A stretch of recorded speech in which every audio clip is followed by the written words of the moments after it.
आणि आता बातमी अजित पवारांसंदर्भातली आहे। पंपावर पेट्रोल सोडून धीरूभाई अंबानी कोट्यधीश झाले असं अजित पवार म्हणाले होते। माळेगाव कारखाना निवडणुकीच्या प्रचार सभेत अजित पवारांनी हे वक्तव्य केलं होतं।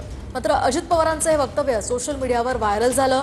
अजित पवार पेट्रोल सोडून असं म्हणाले, मात्र सोशल मीडियावर चोरून असं वक्तव्य व्हायरल होत आहे।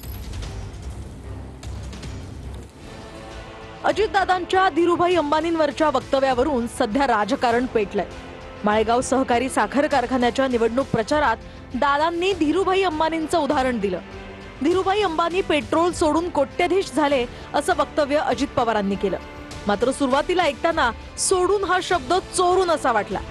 सोशल मीडियात चचा च झाला आणि दादांचं वक्तव्य व्हायरल झालं। अजितदादांचं हे वक्तव्य अंजली दमानी यांनी ट्विट करत टीका केली आहे आणि त्याला राष्ट्रवादीचे प्रवक्ते सूरज चव्हाणांनी प्रत्युत्तर दिलं। अंजली दमानी यांनी नेमकं काय ट्विट केलंय पाहूया।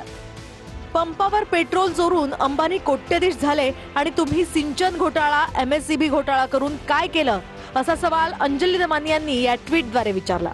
तर यावर सूरज चव्हाणांनी प्रत्युत्तर दिलं।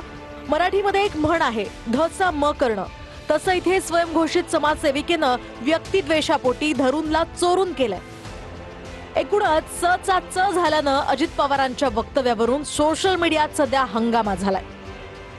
नीट आणि व्यवस्थित ऐकलं तर सोडून हा शब्द आहे, पण काही स्वयंघोषित समाजसेविका, काही स्वतःला म्हणून घेणाऱ्या पत्रकार, ज्या काँग्रेसच्या PRO एजन्सी चालवतात, त्यांनी धचा मा कसा करायचा तर त्यांना पॅकेज मिळाल्यामुळं सध्या सोडून या वाक्याचा ते चोरून असा अर्थ लावतायत। एक तर वडेट्टीवार साहेबांकडचं पॅकेज बंद झालं असावं, स्पष्ट शब्द सोडून असताना त्याला धचा मा करणं, ह्या मला असं वाटते काहीतरी पॅकेज मोठंच उपमुख्यमंत्र्यांना बदनाम करण्याचं मिळालं।